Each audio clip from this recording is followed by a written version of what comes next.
Hello.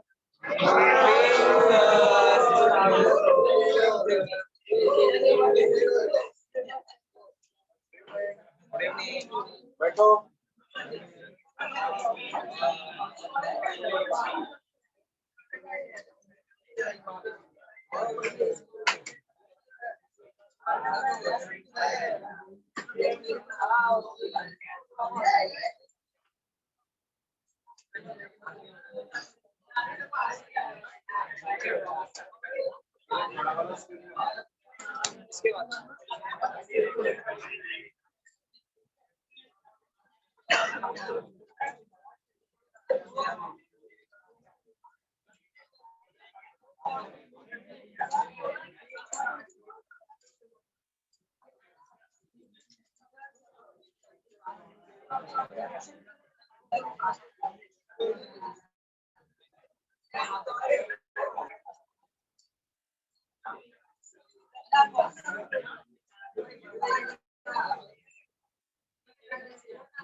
बड़ा वाला बड़ा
ओके।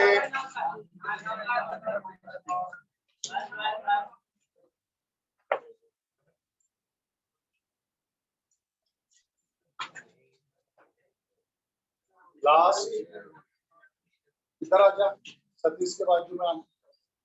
सतीश सतीश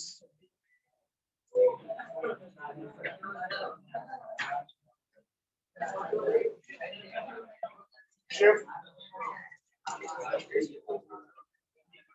ओके, क्या देखो सब अभी आज सुबह में ये वाला पार्ट मैंने एक्सप्लेन किया था आप लोगों को, याद है कि नहीं? अभी मुझे सिर्फ उसको लिख के देना है, बराबर है? दिस पार्ट आई है, मैं तो एक्सप्लेन क्या है एक बार फिर से एक्सप्लेन कर देता हूँ और फिर उसको लिखेंगे हम लोग। क्या दिख रहा है बेटा इस ग्राफ में? सब यहाँ पे तो कुछ लिखेगा नहीं, सिर्फ यहाँ देखो छोटो, यहाँ देख बेटा, यहाँ देख, ये हमारा स्ट्रेस स्ट्रेन ग्राफ है। Stress is on the Y axis, strain is on the X axis, बराबर है? This is the origin, when stress is 0 strain is 0। जैसे जैसे बेटा हमारा स्ट्रेस बढ़ रहा है स्ट्रेन भी बढ़ रहा है और दोनों यूनिफॉर्म वे में बढ़ रहा है। कैसे पता चल रहा है यूनिफॉर्म वे में? याद करो, मोशन इन प्लेन में मैंने लाइन मारने को सिखाया था। स्ट्रेट लाइन होता है मतलब यूनिफॉर्म, और आंकड़ा बाकड़ा लाइन है मतलब नॉन यूनिफॉर्म। तो अगर यहाँ पे स्ट्रेट लाइन है इसका क्या मतलब है? इसका एक ही मतलब है दोनों यूनिफॉर्म वे में बढ़ रहे हैं। जैसा थोड़ा थोड़ा थोड़ा थोड़ा स्ट्रेस बढ़ रहा है साथ में, से दोनों साथ में स्ट्रेस दोनों साथ में बढ़ रहे बेटा, बराबर है? That is what this straight line shows. So in this stress strain graph, straight line OE shows elastic limit of the wire. Elastic limit बता रहा है बेटा। क्यों? यहाँ तक हमारा जैसे जैसे स्ट्रेस बढ़ रहा है वैसे वैसे स्ट्रेन बढ़ रहा है, दोनों में डायरेक्ट वेरिएशन है। दूसरे सेंटेंस में हम लोग बोल सकते हैं ये वायर हुक्स लॉ को ओबे कर रहा है। हुक्स लॉ को क्या कर रहा है बेटा? ओबे कर रहा है। हुक्स लॉ यही था ना, stress is directly proportional to strain. और इसी को मैं और दूसरे सेंटेंस में क्या, रुक रुक रुक, शिफ्ट थोड़ा शिफ्ट उसको बाजू में डाल के, ये रुक रुक रुक सर उधर आते ना हम लोग, रुक रुक, शिफ्ट दिखेगा थोड़ा बैठ वहां पे, बैठ इधर फाइट।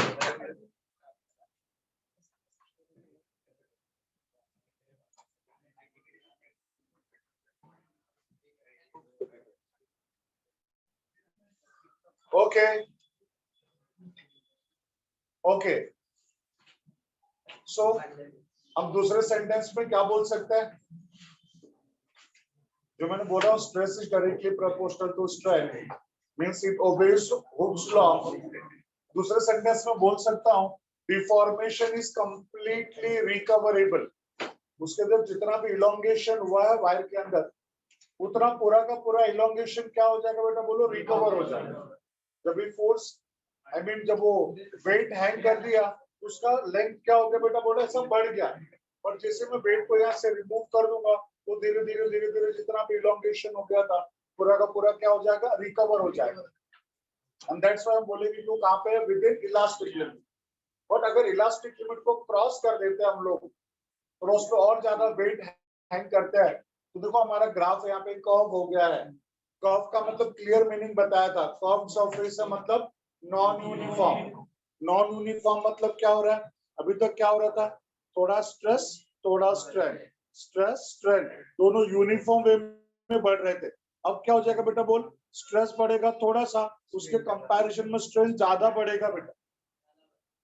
यस, अब दोनों में यूनिफॉर्म वेरिएशन नहीं है। एक चेंज होगा थोड़ा सा 25% तो एक चेंज हो जाएगा सीधा 45%। चेंज अलग होगा बेटा। और ये रीजन है कि जो हमारा ग्राफ है वो कर्व हो गया है। और ग्राफ किसकी तरफ बेंड हुआ है? किसकी तरफ? स्ट्रेन की तरफ। मतलब compare to the stress more strain takes place. Compare to stress more strain takes place. और इस वायर का लेंथ हमेशा के लिए कितना बढ़ जाएगा? O dash. मैं सुबह बताया था बेटा रबर बैंड है अपना, रबर बैंड नॉर्मल, उसको थोड़ा सा स्ट्रेच करो छोड़ो, थोड़ा थोड़ा स्ट्रेच करके कितना भी थोड़ा थोड़ा स्ट्रेच करो छोड़ो, कोई प्रॉब्लम नहीं है। और उसको ना थोड़ा ज्यादा स्ट्रेच करके छोड़ोगे ना 2 4 5 बार, फिर आप चेक करोगे उसका लेंथ हमेशा के लिए थोड़ा सा बढ़ गया बेटा। और उसी को हम लोग क्या बोलते हैं? Permanent set. क्या बोलते हैं? Permanent set. Is that clear? उसके बाद थोड़ा हम लोग और वहां पे भी हम नहीं रुकते हैं, थोड़ा और ज्यादा वेट ऐड करते हैं तो हम यील्ड पॉइंट पे आ जाता है। यील्ड पॉइंट डेफिनेशन के लिए क्या बोलेंगे? Yield point stress strain graph का वो पॉइंट है जहां पे अगर मैं ऐसा टेंजेंट ड्रॉ करूंगा so that tangent becomes parallel to the strain axis. It becomes parallel to the strain axis. इस strain axis का parallel हो जाएगा बेटा। क्लियर है? दूसरे सेंटेंस में क्या?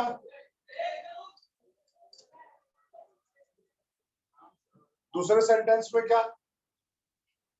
इसके बाद means after the yield point without increasing the stress, strain बढ़ता ही जाएगा बेटा। Without increasing the stress strain बढ़ता जाएगा।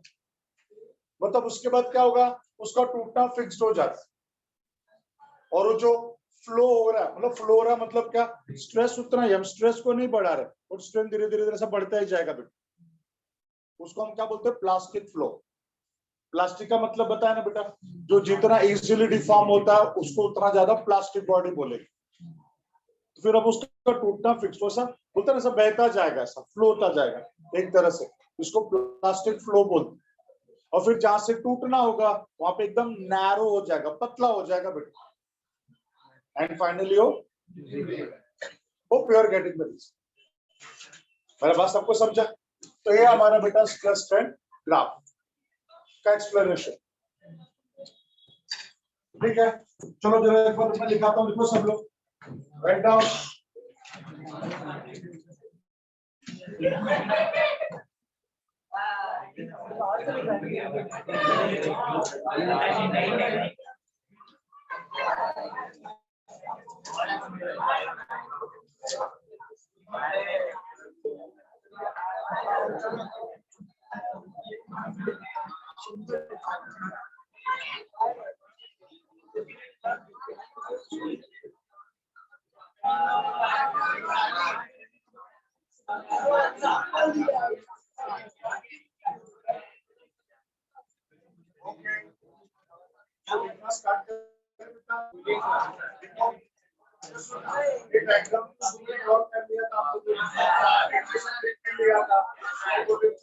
इलास्टिक लिमिट, बोले तो वाई बोले तो एंड बोले तो और अभी बोले तो pending.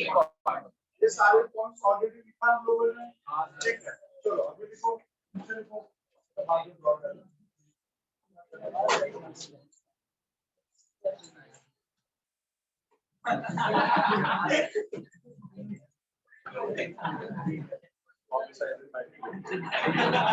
Okay, right. Above stress strain graph. Above stress strain graph. Above stress strain graph shows behavior of wire. Shows behavior of wire under increasing load.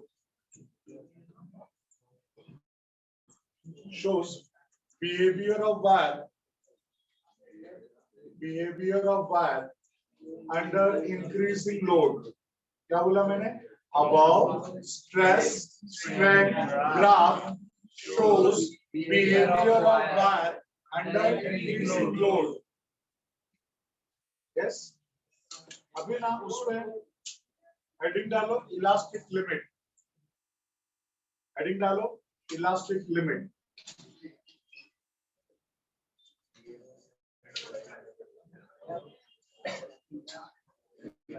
Okay, write down straight part, straight part. ये सीधा line है ना रे, ओ से ई तक। ये straight part है ना, एकदम सीधा स्ट्रेट, वही बोलेंगे स्ट्रेट पार्ट। ब्रैकेट में लिखो ओ ई, ब्रैकेट में क्या लिखेंगे? O E of stress strain graph, of stress strain graph, of stress strain graph shows elastic limit of the wire. Shows elastic limit of the wire. Elastic limit of the wire. Elastic limit of the wire. Done? Yes, elastic limit of the wire. Full stop, continue. Within elastic limit. Within elastic limit. Wire obeys. Wire obeys Hooke's law. Wire obeys Hooke's law. HOOKE apostrophe S, Hooke's law. That is कौन सा? That is I वाला. That is stress is directly proportional to strain. That is stress is directly proportional to strain. Full stop, continue. In other words,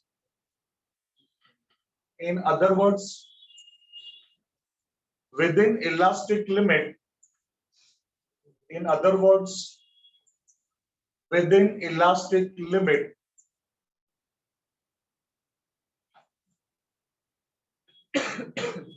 in other words, within elastic limit, stress is, sorry, wait. Within elastic limit, deformation is completely recoverable. I repeat, in other words, within elastic limit, deformation is completely recoverable. Deformation is completely recoverable. Deformation is completely recoverable. मतलब यहाँ पे जितना भी deformation हुआ है, जितना भी elongation हुआ है, पूरा का पूरा क्या हो जाएगा बेटा? कवर हो जाएगा. कब हो जाएगा? जब हम डिफॉर्मिंग फोर्स को रिमूव कर देंगे. बराबर है? चलो अभी अगला हेडिंग डालो बेटा, permanent set.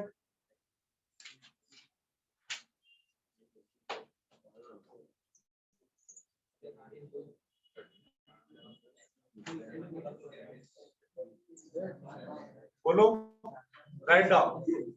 Beyond elastic limit, beyond elastic limit, if stress is increased, beyond elastic limit, if stress is increased, beyond elastic limit, if stress is increased, then more strain takes place. More strain takes place. Strain ज्यादा होगा ना बेटा? So more strain takes place than stress. More strain takes place than stress. Stress से ज्यादा strain बढ़ेगा बेटा. तो क्या बोला मैंने? Beyond elastic limit, if stress is increased, then more strain takes place than stress, and graph becomes curved. And graph becomes curved. And graph becomes curved. एक बात बोलूं सर, जो भी पूछा मैं एक चीज तीन बार बोल रहा हूँ, और फिर भी नहीं लिख पाए तो बेटा अभी खत्म हो गया, फिर कुछ नहीं कर सकते. सुन ध्यान से, मैं तीन बार बोल रहा हूँ बेटा एक चीज. तो क्या बोला? Graph becomes curve. That is wire does not obey Hooke's law. Wire does not obey Hooke's law. Wire does not obey Hooke's law. अरे बेटा हमारा क्वेश्चन ही वही है ना, behaviour of wire under increasing load. फिर वायर का नाम सुन के इतना मतलब बहुत सरप्राइज क्यों हो रहे? क्या लिखा? does not obey Hooke's law, and length of the wire, and length of the wire, बीच में बोलो मत कोई, and length of the wire increases by OO dash, and length of wire increases by OO dash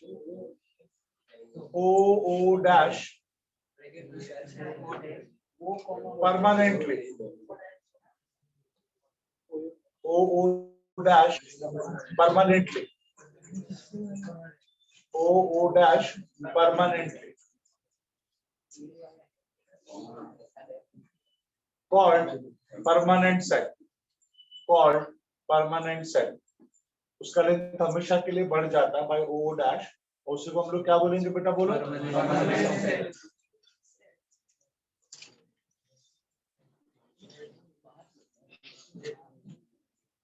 अगला point डालो, yield point. Yield point.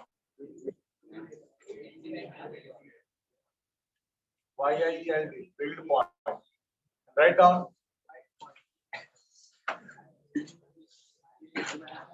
after permanent set, after permanent set,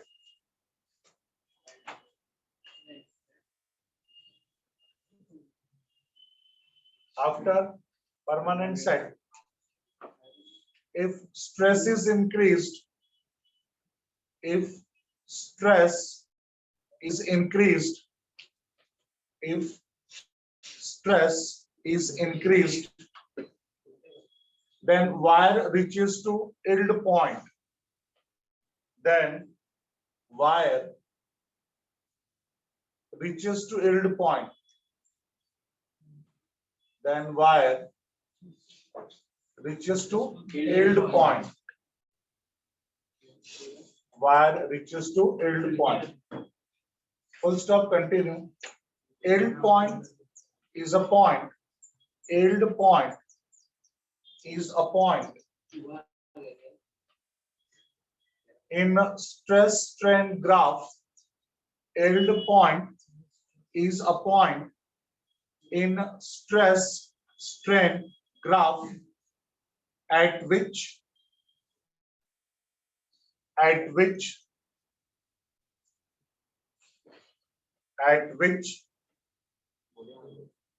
if a tangent is drawn, at which if a tangent is drawn, at which if a tangent is drawn, then it becomes parallel to strain axis. Then it becomes parallel to strain axis. Then it becomes parallel to strain axis.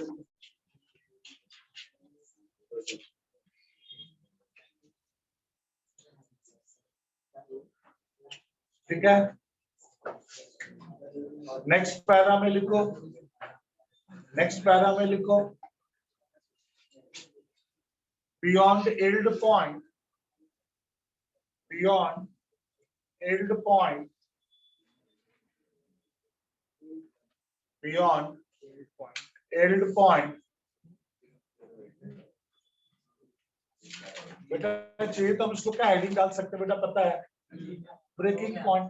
Net का तो ऐसा कुछ नहीं, breaking point कर सकते हैं, पर नहीं भी लिखेंगे तभी भी चलेगा, ब्रेकिंग पॉइंट तो आ ही जाए। अगले पैरा में सीधा स्टार्टिंग।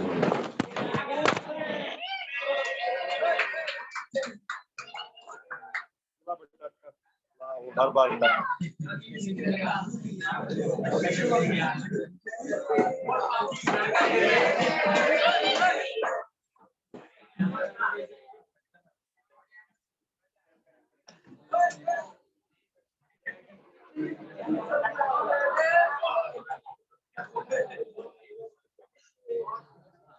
चलो क्या लिखा? I repeat, beyond yield point,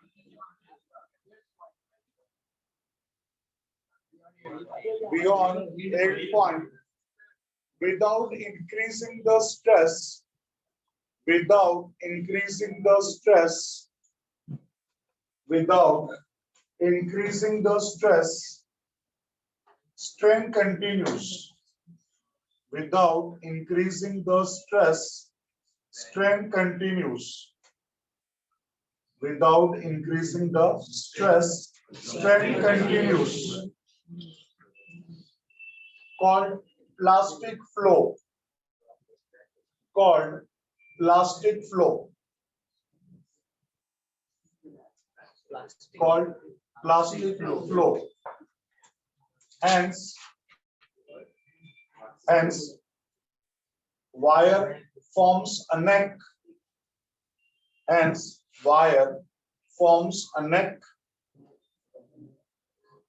and finally it breaks.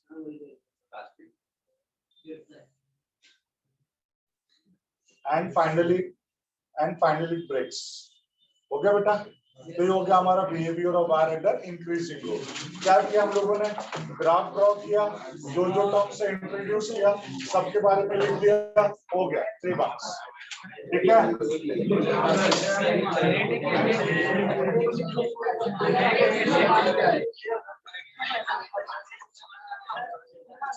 और ओके लिसन, अभी हमको यहाँ पे पढ़ना है स्ट्रेन एनर्जी क्या है और उसके लिए हमें एक्सप्रेशन फाइंड आउट करना है।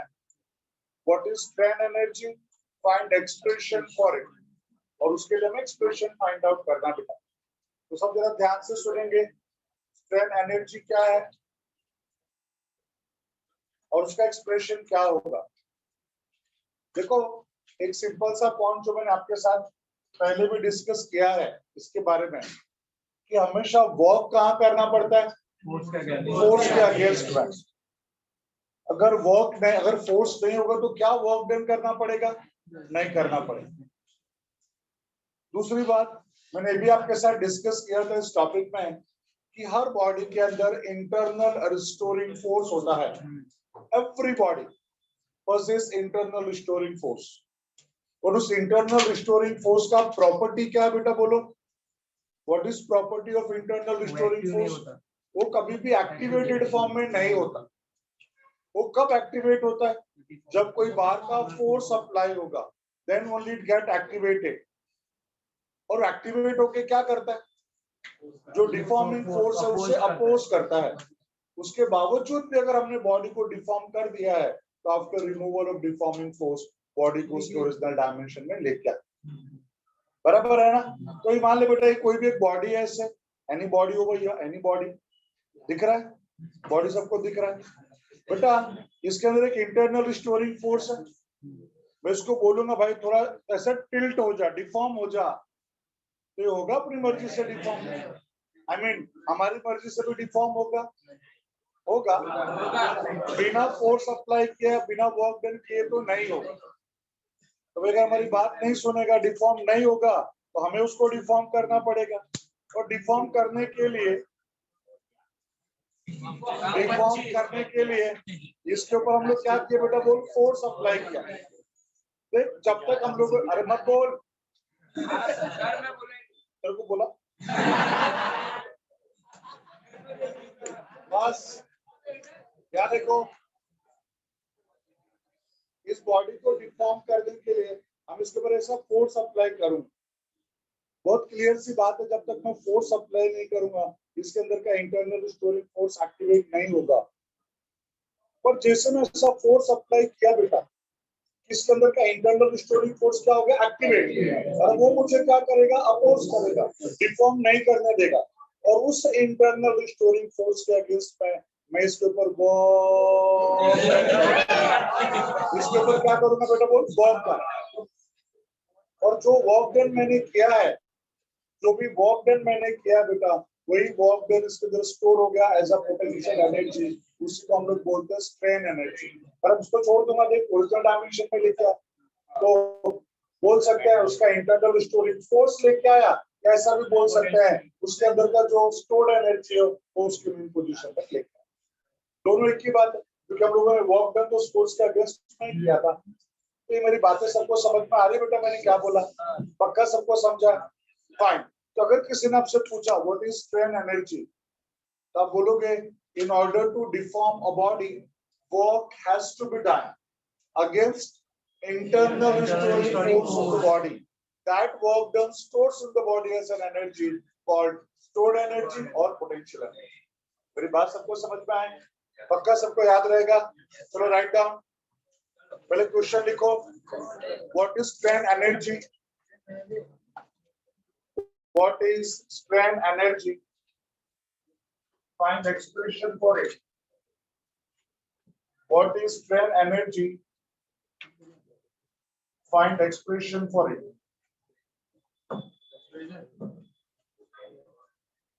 What is strain energy, find expression for it. Done?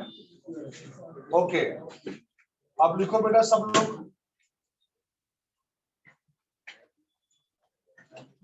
उसका आंसर, किसका आंसर, strain energy का। So write down, in order to deform a body,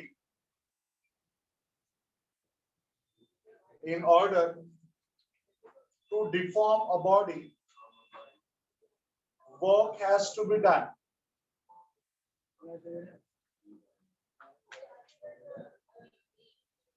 in order to deform a body, work has to be done against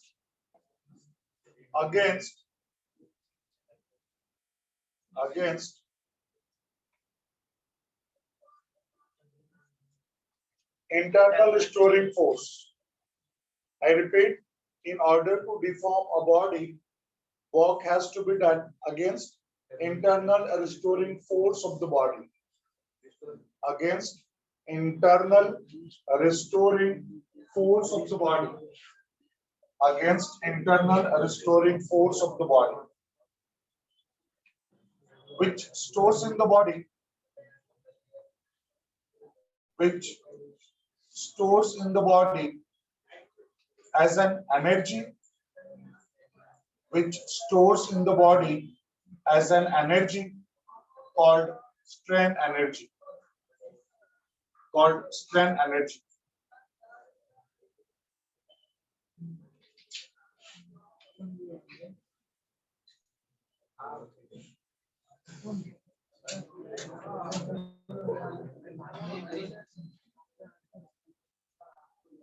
Done? Okay बेटा लिख के चलो अभी हम उसका डेरिवेशन करेंगे बेटा। अब डेरिवेशन कैसे करेंगे देखो यहाँ पे सब ध्यान से थोड़ा डायग्राम का हेल्प लेंगे हम लोग।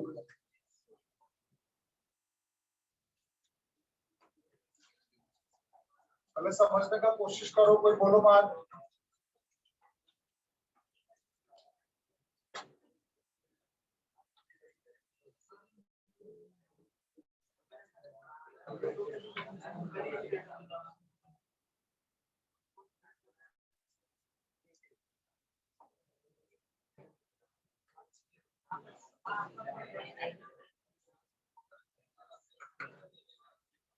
ये देखो ये हमारा बात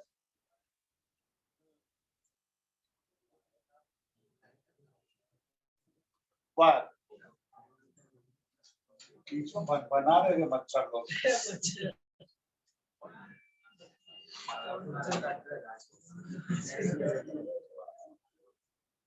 ये हमारा क्या बेटा बोलो, लेंथ ऑफ द वार, इसका cross section area, A of the war.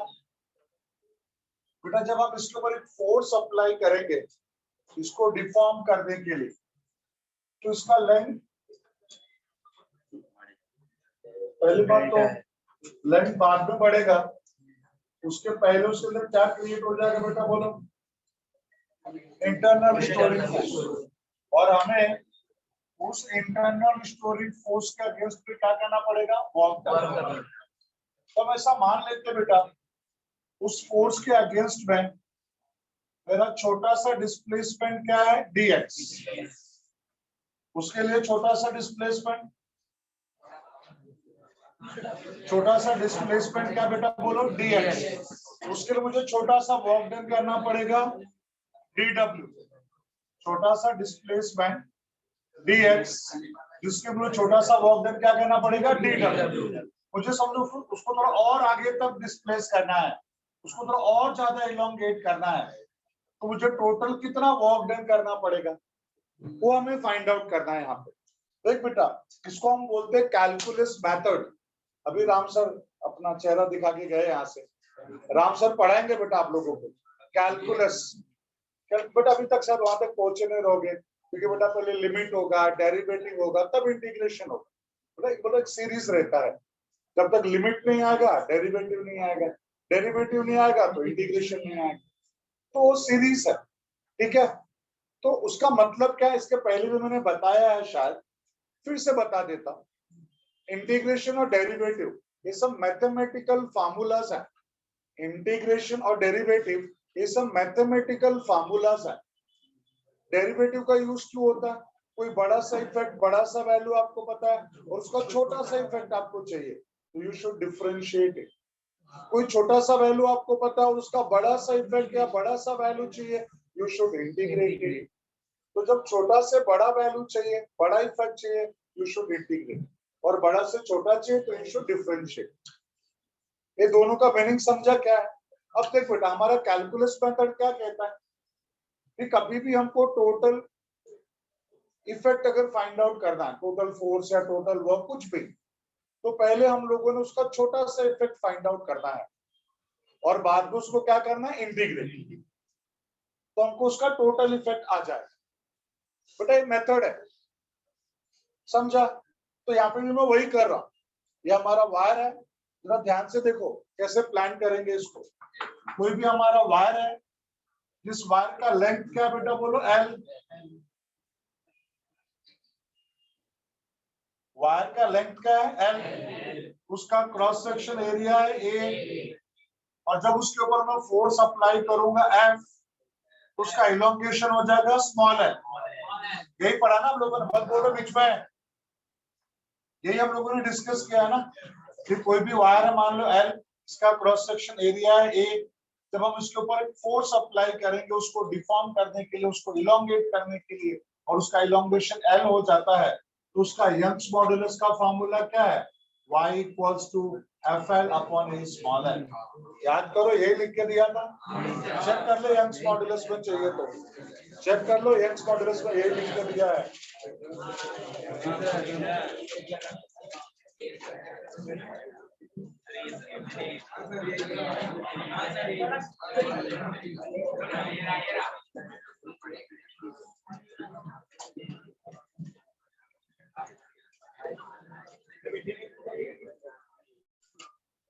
सुनो साहब, मैंने यहाँ पे सबसे पहले, हाँ मैं फिर से बताता हूँ, मैंने यहाँ पे सबसे पहले क्या किया, सेकंड लास्ट, ध्यान दे, मैंने सबसे पहले यहाँ पे यंग्स मॉडुलस को इंट्रोड्यूस किया। एक सिंपल सी बात है बेटा, देख मैंने पहले ही आपको डेफिनेशन में लिख के दे दिया है, स्ट्रेन एनर्जी क्या है, हमारा वर्क डन। जो भी हमारा वर्क डन है, वही वर्क डन बॉडी में स्टोर होता है as an energy called strain energy. बराबर है कि नहीं? तो हमारा वर्क डन ही हमारा स्ट्रेन एनर्जी है। तो स्पेशली हमें यहाँ पे क्या फाइंड आउट करना है, अगर मुझे स्ट्रेन एनर्जी का एक्सप्रेशन फाइंड आउट करना है, मतलब मुझे वर्क डन फाइंड आउट करना है, क्योंकि जो वर्क डन होगा वही स्ट्रेन एनर्जी होगा। बट वर्क डन का फार्मूला तो हम लोग 9th स्टैंडर्ड से पढ़ते आ रहे हैं। Work done is defined as a product of force and displacement. देखिए बच्चों लोग, फोर्स तो बहुत सारे टाइप्स के हैं, gravitational force, electric force, magnetic force, mechanical force, elastic force, force due to surface tension, force due to friction, कितने सारे फोर्सेस हैं। तो मुझे यहाँ पे इलास्टिक फोर्स के बारे में बात करना है, इंटरनल स्टोरिंग फोर्स के बारे में बात करना है। इलास्टिक फोर्स बोले तो इंटरनल स्टोरिंग फोर्स। कोई बॉडी में इंटरनल स्टोरिंग फोर्स है, वो एक्टिवेट कब होता है, जब बाहर का फोर्स लगेगा, वही उसका इलास्टिक फोर्स है, इंटरनल स्टोरिंग फोर्स। तो बॉडी के अंदर जो इंटरनल स्टोरिंग फोर्स है, वो हमें एक्टिवेट करना पड़ेगा, क्योंकि उसी के अगेंस्ट में हमको क्या करना है, वर्क डन। किसी भी फोर्स के अगेंस्ट में वर्क डन नहीं कर सकते ना। हाँ, अगर इलेक्ट्रिक फोर्स के अगेंस्ट में वर्क डन करेंगे तो इलेक्ट्रिक वर्क डन कहलाएगा। मैग्नेटिक फील्ड या मैग्नेटिक फोर्स के अगेंस्ट में जो वर्क डन करेंगे, उसको हम लोग मैग्नेटिक वर्क, मैग्नेटिक एनर्जी या मैग्नेटिक वर्क कहलाएगा। बट यहाँ पे मुझे क्या चाहिए, स्ट्रेन एनर्जी। स्ट्रेन एनर्जी के लिए इंटरनल स्टोरिंग फोर्स का होना जरूरी है, क्योंकि किसी भी बॉडी को जब हम डिफॉर्म करेंगे तो स्ट्रेन होगा, और डिफॉर्म करने के लिए हमें किसके अगेंस्ट में वर्क डन करना पड़ता है, इंटरनल स्टोरिंग फोर्स। इसके लिए बेटा यहाँ पे हमको सबसे पहले इंटरनल स्टोरिंग फोर्स को इंट्रोड्यूस करना है। तो इंट्रोड्यूस करने के लिए मैंने बताया कि भाई कोई भी एक वायर है, उसका लेंथ L है, क्रॉस सेक्शन एरिया A है, जब मैं फोर्स F अप्लाई करूंगा तो डेफिनेटली उसका इलोंगेशन, उस वायर का यंग्स मॉडुलस का फॉर्मूला क्या हो गया, A। लेकिन मुझे तो यंग्स मॉडुलस में कोई इंटरेस्ट नहीं है, मुझे तो फोर्स में इंटरेस्ट है ना बेटा। तो फोर्स इज इक्वल टू क्या होगा, YA small l by capital L। मुझे फोर्स में क्यों इंटरेस्ट है बेटा, क्योंकि हम लोगों को उस फोर्स के अगेंस्ट में क्या करना है, वर्क डन। और ऐसा भी नहीं कि हम लोग पूरा वर्क डन एक ही बार फाइंड आउट कर लेंगे, उस फोर्स के अगेंस्ट में पहले छोटा सा वर्क डन फाइंड आउट करेंगे। बराबर है? और उस वर्क डन के अगेंस्ट में, मतलब जो भी वर्क डन करेंगे, छोटा सा वर्क डन, उसको हम क्या करेंगे, इंटीग्रेट, तो हमको पूरा वर्क डन आ जाएगा। तो फिलहाल मैंने इन जनरल फोर्स को क्या किया यहाँ पे बोलो, इंट्रोड्यूस कर, फोर्स को मैंने इंट्रोड्यूस कर, जो हम लोगों ने पढ़ा है उसके बेसिस पर मैंने फोर्स को क्या कर दिया, इंट्रोड्यूस। अब क्या बोलूंगा, मान लो मैं इसके ऊपर एक छोटा सा फोर्स अप्लाई करता हूं F, एक छोटा सा फोर्स अप्लाई करता हूं F, बॉडी ऑफ तो टोटल फोर्स हो गया ना, मैंने छोटा सा फोर्स अप्लाई किया F, उसकी वजह से उसका थोड़ा सा इलोंगेशन होगा X, थोड़ा सा इलोंगेशन क्या होगा X, तो छोटा सा फोर्स का वैल्यू क्या हो जाएगा, सिर्फ इसी पैटर्न में लिखा है कि नहीं, चेक करके देखो, सिर्फ उसी तरह से लिख के दिया, सिर्फ क्या कर दिया, ए एल क्या है, टोटल इलोंगेशन, एफ क्या है, टोटल फोर्स, मैंने उसको थोड़ा सा इलोंगेशन और थोड़े से फोर्स के फॉर्म में लिखा, F is equal to Y L, तो ऐसे चीज रहेगा, इसमें से कुछ भी चेंज होने वाला है क्या, नहीं, क्या चेंज होने वाला है, एफ और एल, अगर मैंने थोड़ा सा फोर्स अप्लाई करूंगा तो थोड़ा सा इलोंगेशन होगा, ज्यादा सा फोर्स अप्लाई करूंगा तो ज्यादा इलोंगेशन होगा, बाकी के सारे टर्म्स तो कांस्टेंट है ना, तो ऐसे चीज रह गए, इन दोनों को मैंने वेरी कर। अब मैं क्या बोलूंगा कि ये जो फोर्स क्रिएट हुआ है, या अगर ये फोर्स मैंने यहाँ पे अप्लाई किया है उसको इलोंगेट करने के लिए, तो जितना फोर्स मैंने इसके ऊपर अप्लाई किया इसको इलोंगेट करने के लिए, इसको डिफॉर्म करने के लिए, उतना ही फोर्स उसके अंदर क्रिएट हो जाएगा as a internal storing force. और अब मैं उसे थोड़ा और ज्यादा इलोंगेट करना चाहता हूं, अब मैं उसे थोड़ा और ज्यादा इलोंगेट करना चाहता हूं, तो मुझे क्या करना पड़ेगा बेटा, बोलो, इस फोर्स के अगेंस्ट में थोड़ा सा वर्क डन करना पड़ेगा, छोटा सा इलोंगेशन के लिए छोटा सा वर्क डन करना पड़ेगा, छोटू बोले तो डेरिवेटिव, डेरिवेटिव बोले तो डी, मैं एक्स dx क्यों लिखा, छोटा सा डिस्प्लेसमेंट या छोटा सा इलोंगेशन, डी डब्ल्यू क्यों बोला, छोटा सा वर्क, डब्ल्यू बोले तो टोटल वर्क, सिर्फ एक्स बोले तो टोटल इलोंगेशन बोल सकते हैं, तो डी लिखने का मतलब क्या, छोटा सा डेरिवेटिव का छोटा सा, तो छोटा सा वर्क डन हो गया एफ इंटू डी एक्स, लेकिन बेटा D W is equal to F का वैल्यू है क्या, Y A X divide by L into D X, बराबर है, ये हो गया हमारा छोटा सा वर्क डन। बट मेरे को इस छोटे से वर्क डन में इंटरेस्ट नहीं है, मुझे तो टोटल वर्क डन में इंटरेस्ट है, तो टोटल वर्क डन के लिए क्या करना पड़ेगा बाबू, बोलो, दोनों साइड को इंटीग्रेट करना पड़ेगा, D W integration Y X L D X, integration का कुछ भी पढ़ा है पहले, नहीं पढ़ा है, तो सिर्फ दो चीजें याद रखो बेटा, मेरी बात सुनो पहले ध्यान से, बाद में लिखना, पहला लिमिट होने दो, डेरिवेटिव होने दो, कि इंटीग्रेशन होने दो, लिमिट डेरिवेटिव इंटीग्रेशन, इसमें से कुछ भी होने दो बेटा, वो सब कांस्टेंट जो होते हैं उसके बाहर आ जाते, जो भी कांस्टेंट होंगे ना लिमिट में, डेरिवेटिव में, इंटीग्रेशन में, ये बाहर आ जाते, कांस्टेंट टर्म पहले ही बाहर आ जाते, और जो इंटीग्रेशन का एक फॉर्मूला है वो फॉर्मूला मैं लिख के दे देता हूं बेटा, और वही फॉर्मूला अप्लाई होगा। देख मैंने बोला ना हमारे फिजिक्स में इंटीग्रेशन डेरिवेटिव सबका यूज होता है, इसके लिए ना मैथ्स ड्रॉप नहीं करने का बेटा, मैथ्स ड्रॉप करेंगे ना, कितने लोग मेडिकल में जाने वाले क्या करते हैं, मैथ्स को ड्रॉप कर देते, पर मैथ्स ड्रॉप करने के चक्कर में उनका फिजिक्स में थोड़ा वीक हो जाता, क्योंकि फिजिक्स बोले तो अप्लाइड मैथ्स है ना, तो मैथ्स ड्रॉप नहीं करने का, अरे मैथ्स की जगह पे कुछ ना कुछ तो पढ़ने ही वाला है ना, बेटर मैथ्स पढ़, सिंपल। एक ही फार्मूला यूज होगा बेटा, एक ही फार्मूला यूज होगा, एक ही फार्मूला यूज होगा, कौन सा फार्मूला, इधर यहाँ पे लिख के देता हूं, integration x power n dx,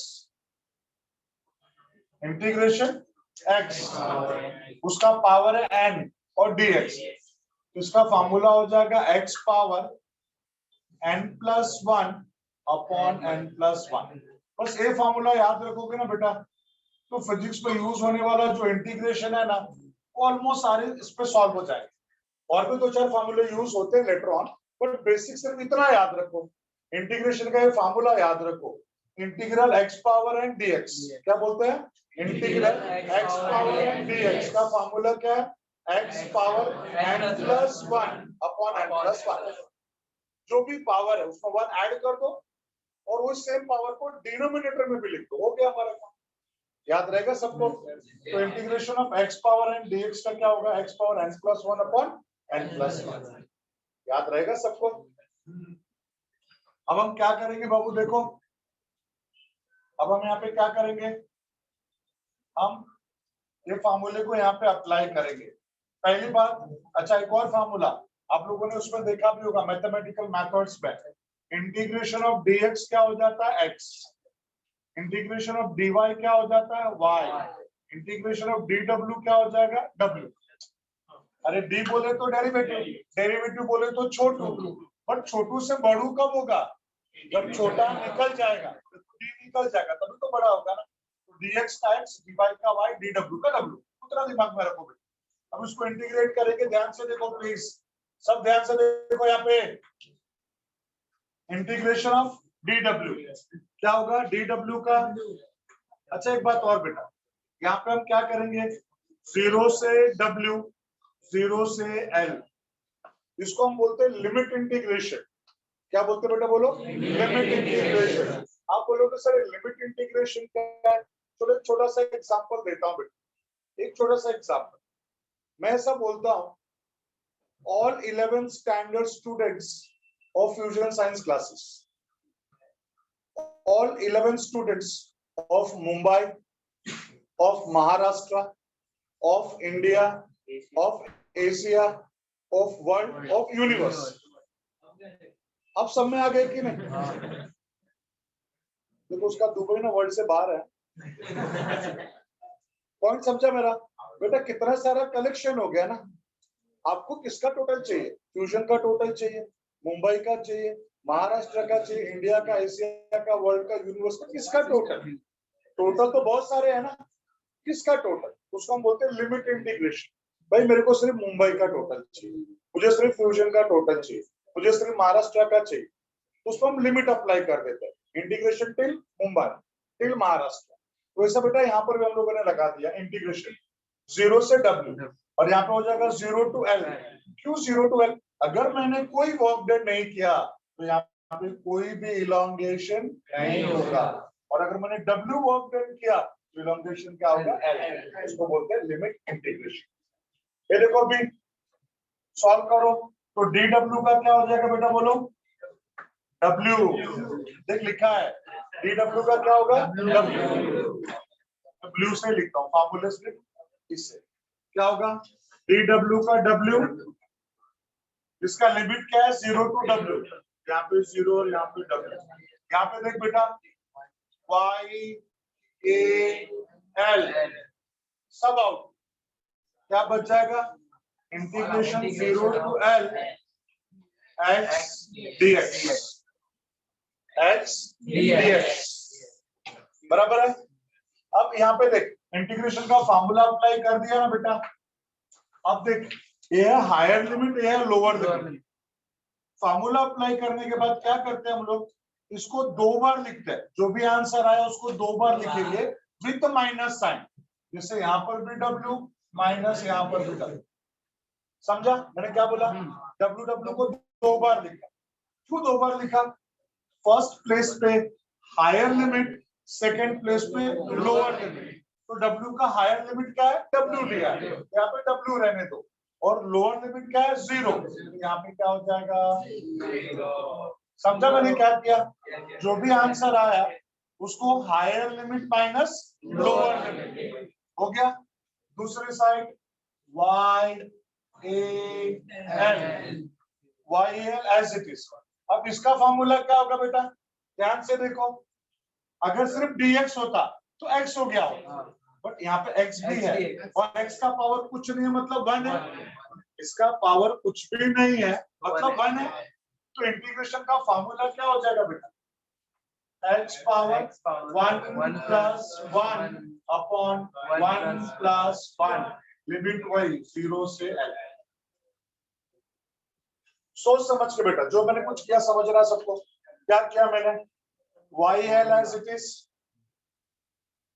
इसका देख फॉर्मूला यहाँ पे लिखा भी है, integral x power n dx, बोले तो जो x है उसका पावर 1 ऐड कर दो डिनोमिनेटर में, तो यहाँ पे बेटा क्या हो जाएगा x power n plus 1 upon n plus 1, तो यहाँ पे क्या x का पावर कुछ नहीं मतलब 1 है, 1 प्लस 1 2 डिवाइड बाय 2 बराबर है कि नहीं, तभी हो जाएगा w माइनस 0 तो w ही रह जाएगा, w माइनस 0 इज w, ये हो जाएगा y a l और ये हो जाएगा x power 2 divide by 2 limit 0 से l, जैसे बेटा यहाँ पे हम लोगों ने y a l higher limit minus lower limit ना, तो x का हायर लिमिट क्या है l square divide by 2 minus lower limit क्या है 0 डिवाइड बाय 2, तो पूरा 0 ही हो जाएगा ना, कुछ स्टेप्स बढ़ाने का बेटा, समझा सबको, क्लियर सबको समझा यहाँ पे। अब क्या करेंगे यहाँ पे w y a l square और एक 2 यहाँ पर आ जाएगा, मतलब क्या हो गया y l square by 2l, तो w इज इक्वल्स टू क्या होगा बोलो, y a l divide by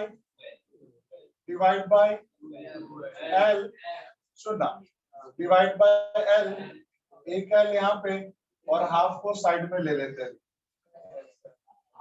उसे को थोड़ा मैंने ऐसा डिस्ट्रीब्यूट कर दिया, क्यों डिस्ट्रीब्यूट कर दिया, बिकॉज जो ब्रैकेट वाला पार्ट है ना बेटा,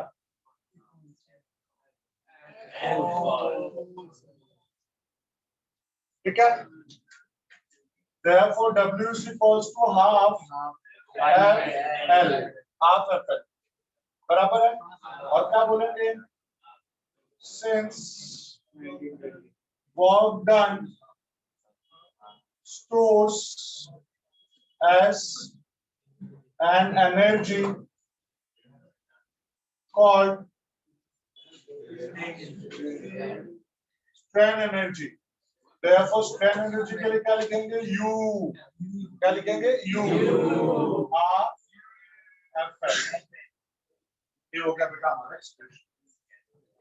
वेट कोई लिखेगा नहीं, nobody will write this, अभी इसको एक बार ईमानदारी से पहले पढ़ ले, हम आगे तो कुछ नहीं पढ़ेंगे चलेगा, बट इसको अच्छे से समझ लो, मैं इसलिए बोल रहा हूँ बिकॉज ये पार्ट तुम्हारे लिए फर्स्ट टाइम होगा या सेकंड टाइम होगा, ज्यादा यही होगा, फर्स्ट टाइम होगा, तो कोई भी चीज नई नई होती है तो साथ थोड़ा दिक्कत जैसा लगता है, उसको हो जाते तो आसान हो जाती है, तो प्लीज उसको एक बार दो बार प्लीज ईमानदारी से पढ़ लो, देख लो बराबर अप्लाई हुआ है, फिर हम आगे बढ़ते बताता हूँ क्या करना है। हाँ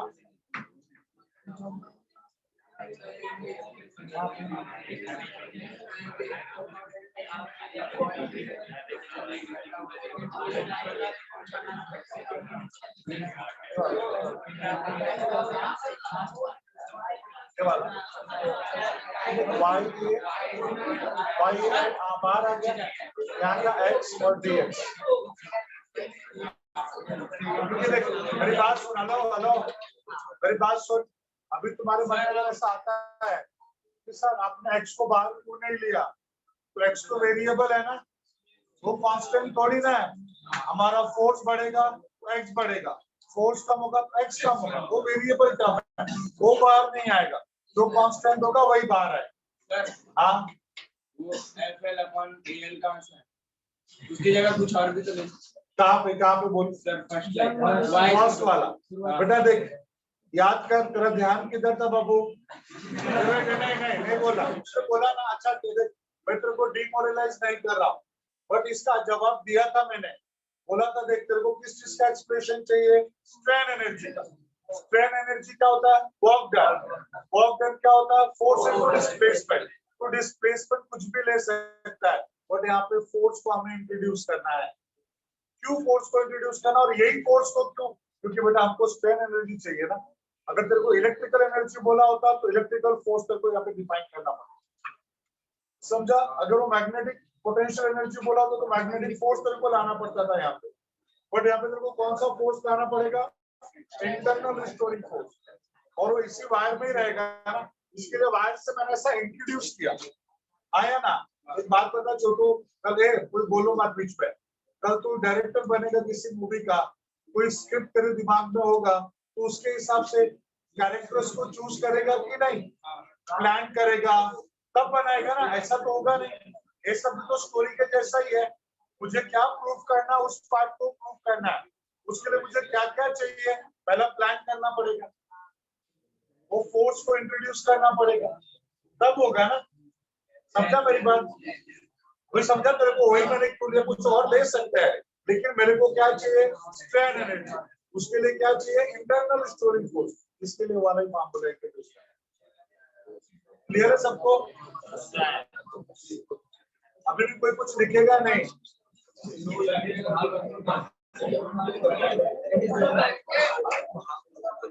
आप बोला नहीं समझा? अच्छा सुना, ब्रैकेट में क्या एल स्क्वायर बाय 2, तो 2 डिनोमिनेटर में तो ऐसे रह जाएगा ना, डिनोमिनेटर को आप देख सकते हो। समझा नहीं समझा?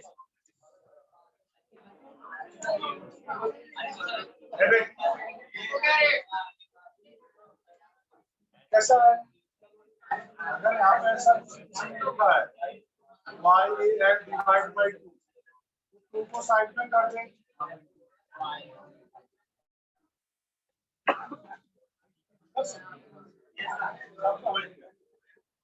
अब सुनो साहब, सब लिख लिया, सब लोग पढ़ लिया सब लोगों ने? किसी को डाउट है क्या? ऑनलाइन किसी को डाउट है? ऑनलाइन में किसी को डाउट है क्या? अच्छा एक पढ़े, चलो एक बार फिर से एक्सप्लेन करते हैं, खास करो लिमिट वाला पार्ट, वो लिमिट अप्लाई किया वाला पार्ट बच्चे बोलो सर फिर से एक्सप्लेन करो, फिर से करते ध्यान से सुनो बेटा। यहाँ पे कैसा है, हमारा कोई भी एक वायर था, मुझे यहाँ पे जिस मैंने पहले बताया, हमें स्ट्रेन एनर्जी चाहिए। स्ट्रेन एनर्जी क्या होता है, वर्क डन, और वर्क डन का फॉर्मूला फोर्स इनटू डिस्प्लेसमेंट। तो डिस्प्लेसमेंट तो अपने हिसाब से कुछ भी ले सकते हैं, हमारे ऊपर है, और उसके लिए सबसे पहला फोर्स को इंट्रोड्यूस करना पड़ेगा। मैंने यहाँ पे सबसे पहले ये वायर का जो फोर्स है ना, हमारा जो पहला फॉर्मूला पढ़ा था, और ऊपर से वायर है तो इलोंगेट कैसा होगा, लेंथ वाइज। अगर लेंथ वाइज इलोंगेट होगा या लेंथ वाइज डिफॉर्म होगा तो उसमें कौन सा इलास्टिसिटी आने वाला है, यंग्स मॉडुलस। इसके लिए मैंने यंग्स मॉडुलस को सबसे पहले यहाँ पे इंट्रोड्यूस किया कि y = FL/AI, यंग्स मॉडुलस लिख दिया। यंग्स मॉडुलस के बेसिस पे मैंने फोर्स निकाल लिया बेटा, F = Y smaller by capital है, इक्वेशन नंबर 1। मैंने बता दिया कितना फोर्स है। अब इस फोर्स के ये तो टोटल फोर्स है फॉर टोटल इलोंगेशन, सेम फार्मूले के बेसिस पे छोटे से इलोंगेशन के लिए छोटा सा फोर्स इंट्रोड्यूस कर दिया, और फिर मैंने बोला कि भाई इस फोर्स के अगेंस्ट में मुझे क्या करना पड़ेगा, वर्क डन। क्योंकि अगर सोच के देखो बेटा, मैंने सबसे पहले उसके ऊपर फोर्स अप्लाई नहीं किया होता तो इसके अंदर इंटरनल स्टोरिंग फोर्स क्रिएट ही नहीं हुआ होता, और जब तक इसके अंदर इंटरनल स्टोरिंग फोर्स क्रिएट नहीं होगा हम उसके अगेंस्ट में वर्क डन कैसे कर पाएंगे। इसके लिए हम लोगों ने सबसे पहले छोटा सा फोर्स यहाँ पे इंट्रोड्यूस कर दिया, और बाद में मैं भी लिख के देने का बाकी है कि भाई इस फोर्स के अगेंस्ट में मुझे क्या करना पड़ेगा, वर्क डन। किस लिए, थोड़े से इलोंगेशन के लिए थोड़ा सा वर्क।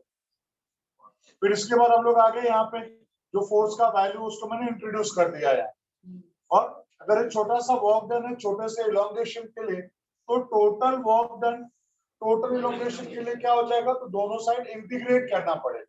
मैंने बताया बेटा इंटीग्रेशन क्या है, तो मैथमेटिकल फार्मूला है। Mathematical formula for what, mathematical formula है छोटे से इफेक्ट से बड़ा सा इफेक्ट या बड़ा सा वैल्यू फाइंड आउट करने का, इसके लिए इंटीग्रेशन। बट इंटीग्रेशन में भी क्या होता है, लिमिट होता है। क्यों लिमिट होता है, मैंने बताया ना बेटा, एक छोटा सा एग्जांपल दिया, भाई बड़ा तो बहुत बड़ा हो सकता है, आपको कितना बड़ा चाहिए, उसका एक लिमिट है कि नहीं, तो एक लिमिट अप्लाई करना पड़ेगा। हमको टोटल वैल्यू, सबने स्टूडेंट का एग्जांपल दिया कि हमको total number of students, but कहाँ का टोटल चाहिए, ट्यूशन का, मुंबई का, महाराष्ट्र का, वो नंबर बढ़ता जाएगा कि नहीं, तो आपको किसका टोटल, उस सबसे उसका लिमिट अप्लाई करने का। तो यहाँ पे हमारा लिमिट क्या हो गया, 0 से W। देखो इसको बोलते हैं लोअर लिमिट, जो नीचे लिखते हैं उसको बोलते हैं लोअर लिमिट, जो ऊपर लिखते हैं उसको बोलते हैं हायर लिमिट। यहाँ पर भी लोअर लिमिट हायर लिमिट, तो ये लोअर लिमिट क्या है? 0 फॉर व्हाट?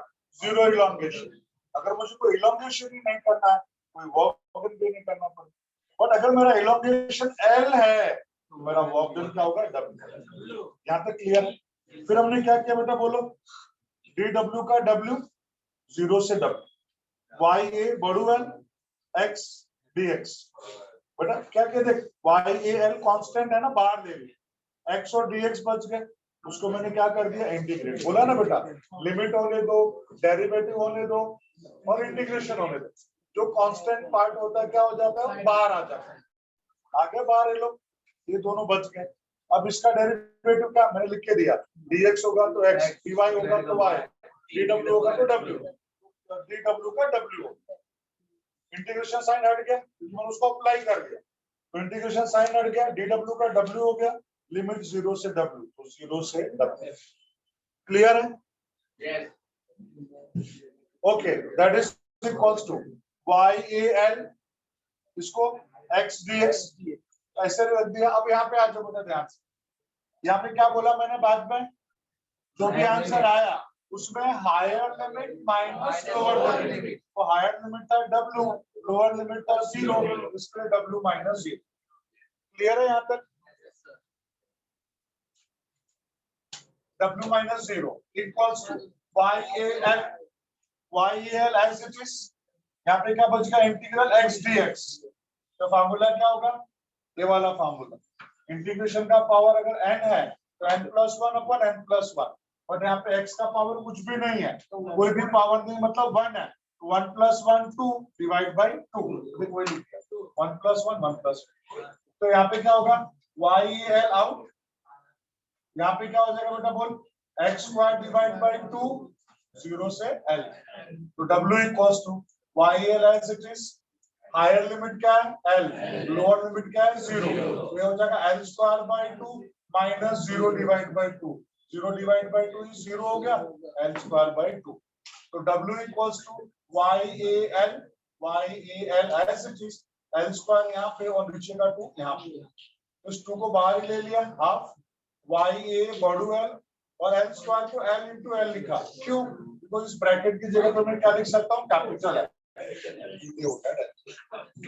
पक्का सबको समझा? तो अभी आप लोग का लिखो, जो बोलता हूँ लिखो।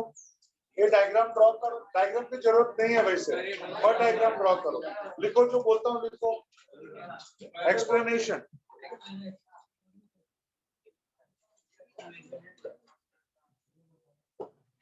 अभी सबको समझा है क्या?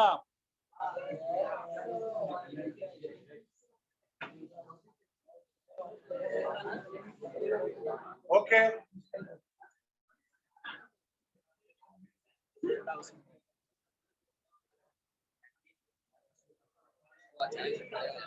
Okay, right. Consider an uniform wire. Consider an uniform wire of length L, capital L, of length L, and cross section area A, and cross section area A, and cross section area A. Done? I repeat, consider an uniform wire of length L and cross section area A. Done?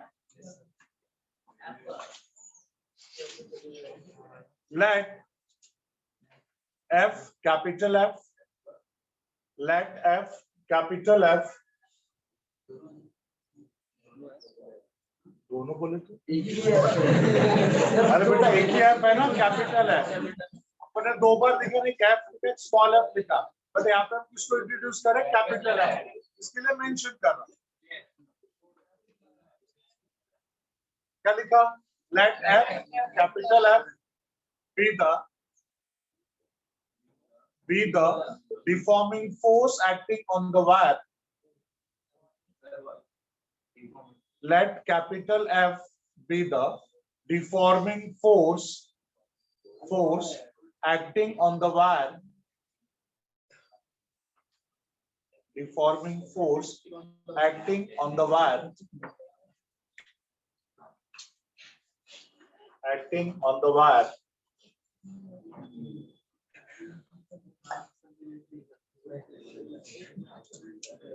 then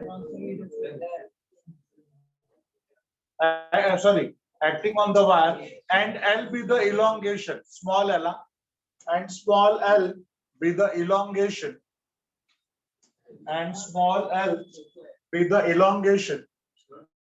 Chhotu L बहुत obvious है, total length L है, elongation वाला part small l है ना, and small l be the elongation.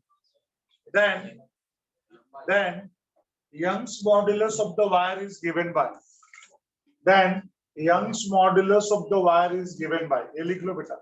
Young's modulus of the wire is given by y equals to FL upon capital A small l.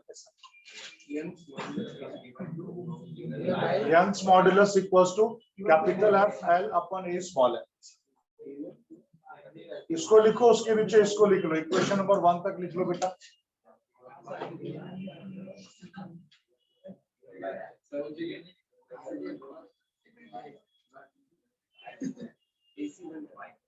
रुक जाओ, 5 minute रुक जाओ, लिख के फिर बंद कर. लिखा है यहाँ तक? इक्वेशन नंबर 1 तक लिखना बेटा.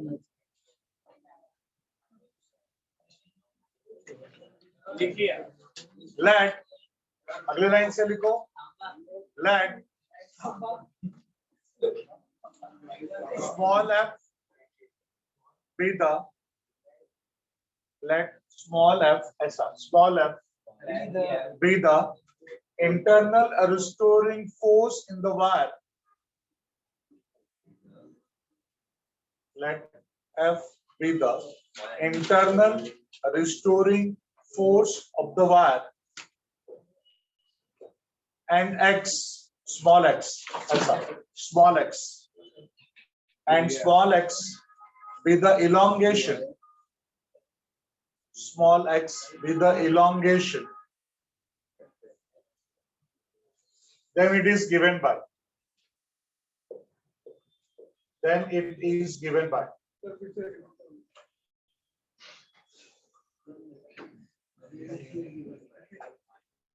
Let small f be the internal restoring force in the wire, and x be the elongation. Then it is given by. ये लिख लो बेटा, ये वाला लिख लो.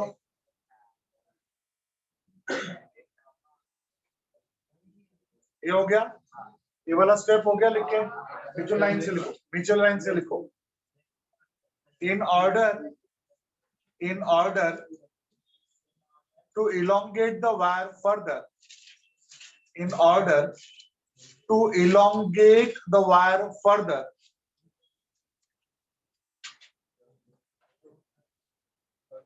in order to elongate the wire further,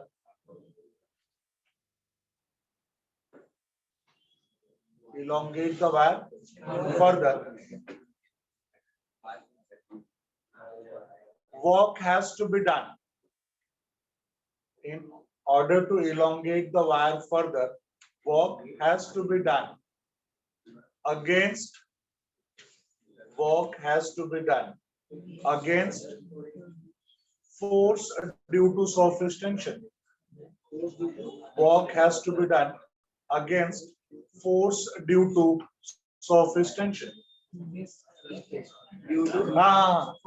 Work has to be done against not surface tension, internal restoring force. Against internal restoring force.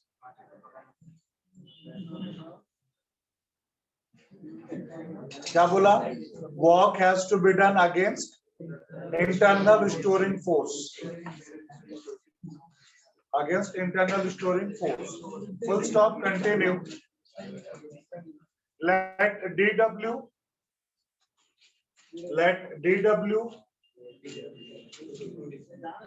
Let continue on. Let DW with a small work done.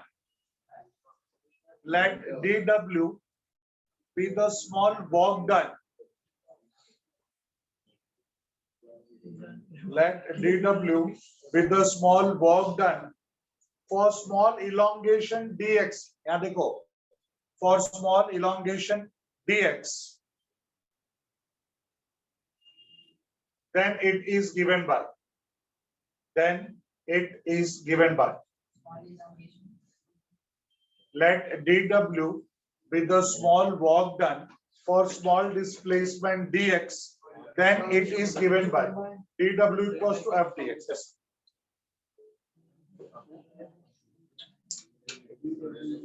Dekha? Yes, sir. dw is equals to f dx. Done? Okay. अभी बेटा यहाँ से लेके और यहाँ तक लिखो, सिर्फ ये दो स्टेप लिखो, इसको और इसको लिखो बेटा पास, ये दो स्टेप्स, सिर्फ दो स्टेप्स लिखेंगे।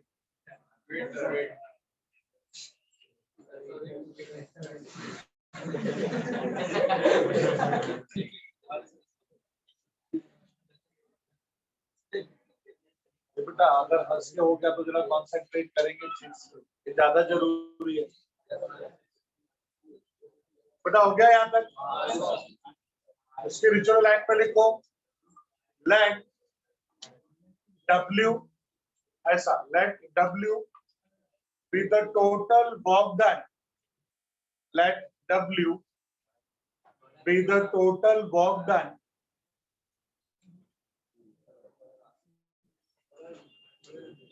then ऐसा, let W be the total work done for total elongation L, small l. Let W be the total work done for total elongation L, small l, then it is given by. Then it is given by.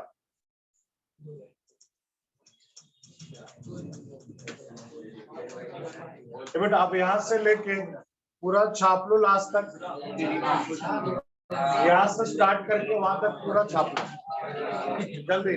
और ये जो formulas लिख के दिया है वो BSS में लिख लेना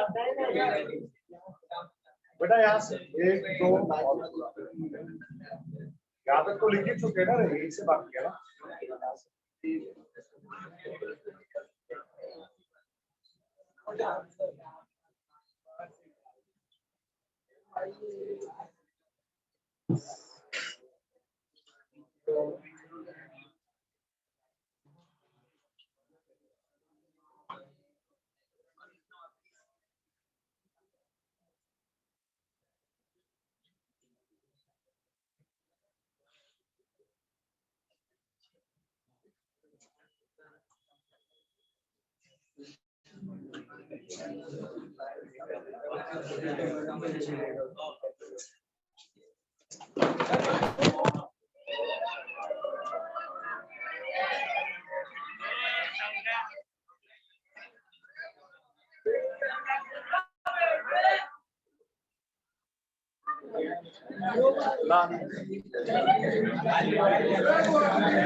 Okay.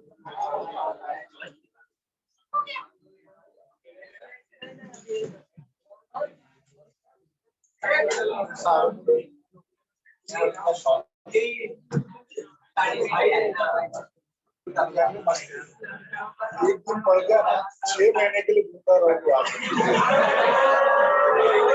चलो डन।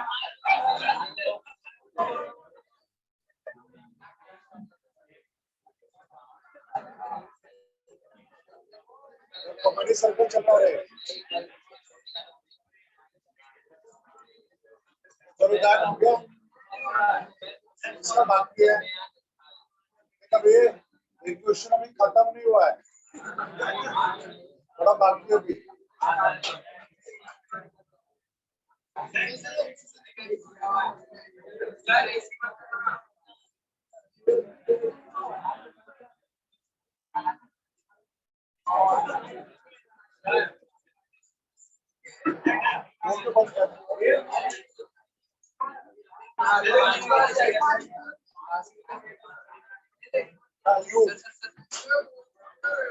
हेलो, वॉकडन हमारा W है और एनर्जी क्या U। ठीक है, हो गया यहाँ तक। अभी जो क्वेश्चन आप लोगों ने लिखा है, वो 2 क्वेश्चन क्या लिखा था? What is strain energy, find expression for it. वहीं पे बेटा ना एक क्वेश्चन और ऐड कर लो, नई जगह होगा तो इधर एडजस्ट कर लो तीसरी तरह से, मतलब उसी को थोड़ा और आगे कैसे पूछते हो लोग। अभी बोलो मत कोई भी, बोलते हैं show that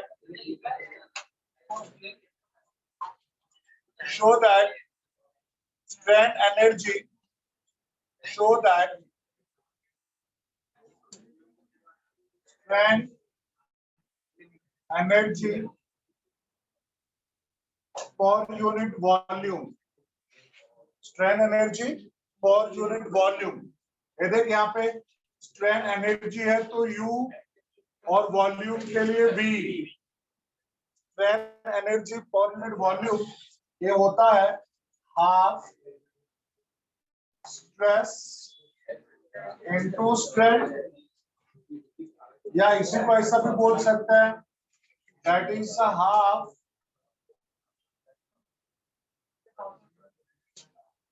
stress square upon y, that is half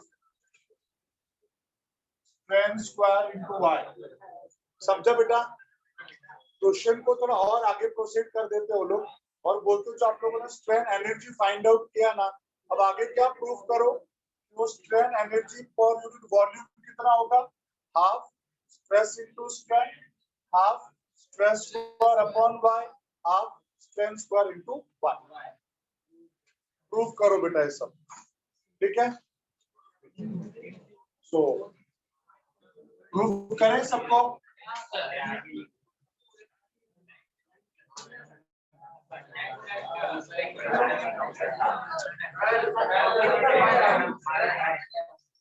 एक क्वेश्चन लिख के हो गया, कितना जल्दी?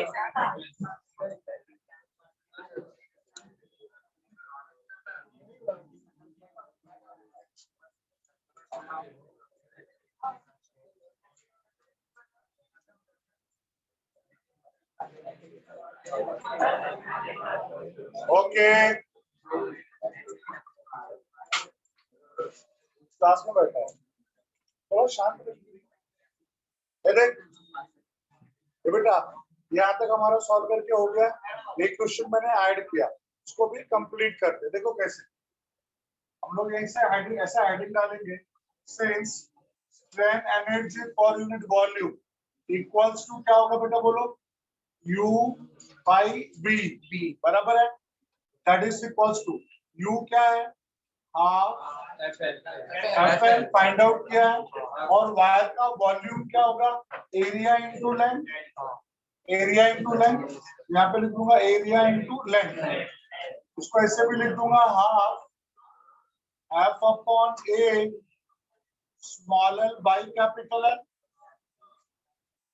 Half F by A small l by capital L, लिख सकते हैं ना इसे, that is equals to half F by A क्या हो जाएगा, स्ट्रेस, ये क्या हो जाएगा, स्ट्रेन, क्योंकि फोर्स अपॉन एरिया स्ट्रेस होता है, स्ट्रेन होता है। ये आ गया U बाई V का वैल्यू, पहला वाला पार्ट सॉल्व। अभी दूसरा हम लोगों ने क्या पढ़ा बेटा, ध्यान से देखो, यहाँ पे y equals to stress upon strain, पढ़ा है ना यंग्स मॉडुलस में। तो यहाँ पे इस फार्मूले से दो फार्मूला बनाएंगे, स्ट्रेस इक्वल्स टू क्या होगा, y इंटू स्ट्रेन, और स्ट्रेन इक्वल्स टू क्या होगा बेटा, स्ट्रेस अपॉन y, कुछ भी क्या बोल रहा है, स्ट्रेन यहाँ पे आ जाएगा, y यहाँ पर आ जाएगा, बराबर है। अब इन दोनों वैल्यूज को यहाँ पे रखो, since U by V equals to half stress into strain, half stress की जगह पे क्या लिख सकते बेटा, बोलो, स्ट्रेस की जगह पे y इंटू स्ट्रेन, और ये वाला स्ट्रेन एज इट इज, तो ये हो गया ना बेटा, हाफ y स्ट्रेन का स्क्वायर, ये U बाई V हो गया, और यहाँ पर भी सेम लिखेंगे, U by V is equals to half stress into strain, half, क्या लिखने वाले बेटा, बोलो,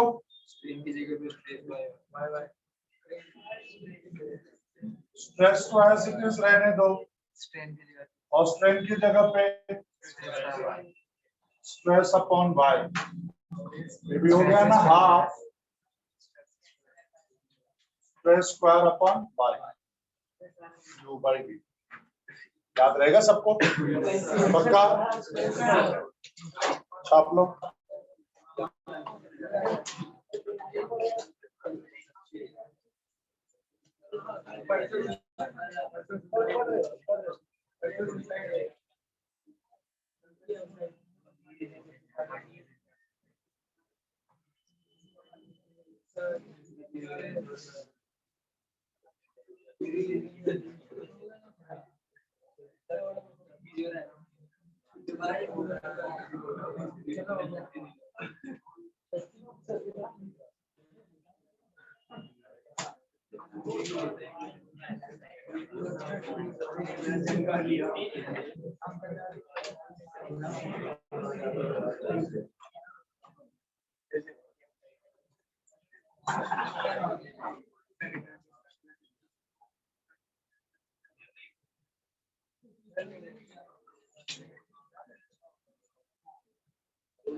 इसका हो गया क्या मैट मूव?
Done, बेटा. Bye.